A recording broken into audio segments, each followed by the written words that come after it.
courage to let go of fear and worry. Even though I walk through the valley of the shadow of death, I will fear no evil, for you are with me. Your rod and your staff, they comfort me. Psalm 23, verse 4. Every time I preach a sermon about worry, people come to me and say, I struggle with worry so much. You wrote that sermon just for me, didn't you? My response is always something like, actually, I wrote it for me out of my ongoing struggle with worry. But clearly, I am not the only one for whom this is a daily issue. On a good day, I can let go of worry. I can let go and let God. On other days, I let it go and then I take it right back. The author of Psalm 23 also knows about worry and fear. Though I walk through the valley of the shadow of death, I will fear no evil. What is comforting to me is that the author is not consumed by fear and worry, but instead focuses on the comfort that God's presence offers. The confidence in God's comfort, so beautifully described in this psalm, is why it is so often read at funerals, and why so many of us seek solace in it when we are walking through a valley of loss and grief. The root of the meaning of the word worry means to struggle. That seems appropriate, given how worry can constrict our spiritual and emotional well-being. And while it is probably impossible to choose never to worry, we do have the choice to become aware when our worry is excessive, and to make choices that will help us to let go of perhaps not all of it, but most of it. For me, that choice is always a spiritual choice, some version of letting go and letting God. Making it personal. Let go and let God may seem like an overused cliche, but do you find comfort or wisdom in these words? Does Psalm 23 provide comfort for you in times of worry?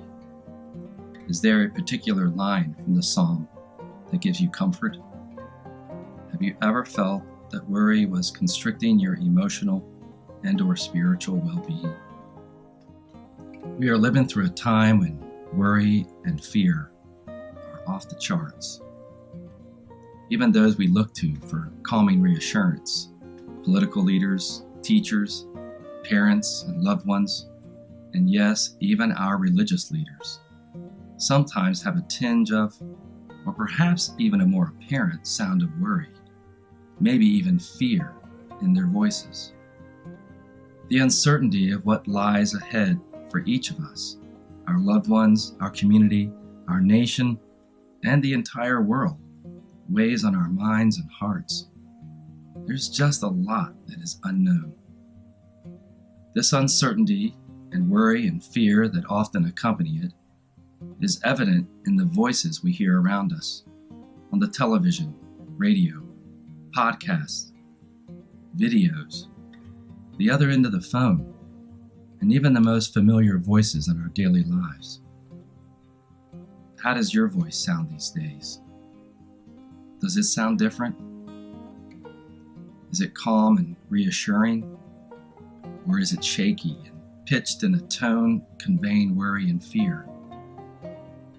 It's amazing how the tone and tenor of a voice can make a profound difference in how we feel, or at least how we interpret and understand what someone is saying.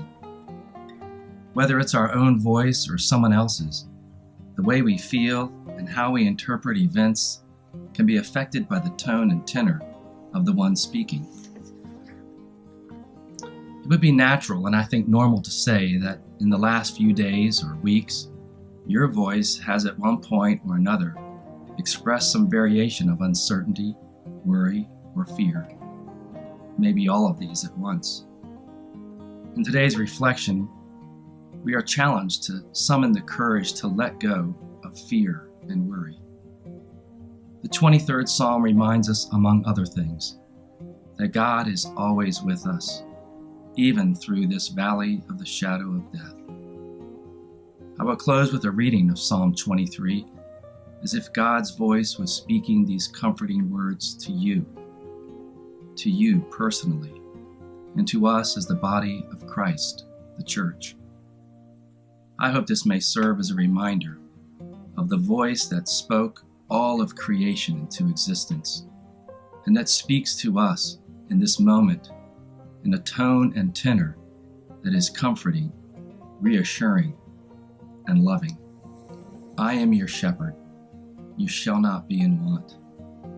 I make you lie down in green pastures and lead you beside still waters. I revive your soul and guide you along right pathways for my name's sake. Though you walk through the valley of the shadow of death, you shall fear no evil, for I am with you. My rod and my staff, they comfort you. I spread a table before you in the presence of those who trouble you. I have anointed your head with oil, and your cup is running over. Surely my goodness and mercy shall follow you all the days of your life, and you will dwell in my house forever.